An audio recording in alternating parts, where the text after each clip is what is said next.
మట్టిలో ఇన్ఫెక్షన్స్ అవి ఉంటే ఆ ఇన్ఫెక్షన్స్ అవి తగ్గటం కోసం కొద్దిగా పాత మట్టిలో వేపపిండిని కూడా వేసుకోవాలి. ఇదిగోండి, ఇది వేపపిండి అనమాట. వేపపిండి అనేది ఎక్కువగా వేయకూడదండి, మట్టి క్వాంటిటీని బట్టి ఒక రెండు గుప్పెళ్ళు అలా వేసుకుంటే చాలన్నమాట. ఈ వేపపిండిని పాత మట్టిలో వేసుకోవటం వల్ల మట్టిలో ఏమైనా ఇన్ఫెక్షన్స్ ఉన్నా పోతాయి. అలాగే మనం కొత్త మొక్కలు వేసుకున్న తర్వాత అవి ఎదిగే క్రమంలో ఒక్కొక్కసారి సడన్గా మొక్కలు చనిపోతూ ఉంటాయన్నమాట.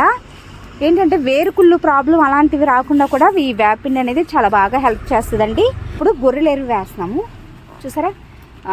గొర్రెలేరు అనేది చాలా స్లోగా రిలీజ్ అయ్యి చక్కగా ఎక్కువ కాలం పాటు ఆ మట్టిలో ఆ మొక్కలకి కావాల్సిన బలం అనేది అందిస్తుందండి. సో మీ దగ్గర గొర్రెలేరు, మేకెరువు కానీ అవైలబుల్గా దొరికితే ఇది కూడా వాడుకోవచ్చు. ఇది ఏమీ లేదనుకుంటే ఆవు ఎరువు కానీ గేదె ఎరువు, లేదంటే వర్మీ కంపోస్ట్ వాడచ్చు, కిచెన్ వేస్ట్తో తయారు చేసుకున్న కంపోస్ట్ వాడచ్చు. ఇలా మనకు అందుబాటులో ఏ ఎరువు ఉంటే ఆ ఎరువు మాత్రం వేసుకుని చక్కగా మిక్స్ చేసుకోవాలి. కనీసం ఇప్పుడు మట్టి ఒక వంతు ఉందనుకోండి, దాంట్లో సగం వంతు మనం ఎరువు వేసేసుకుంటే మట్టి అనేది సారవంతంగా మారుతుంది.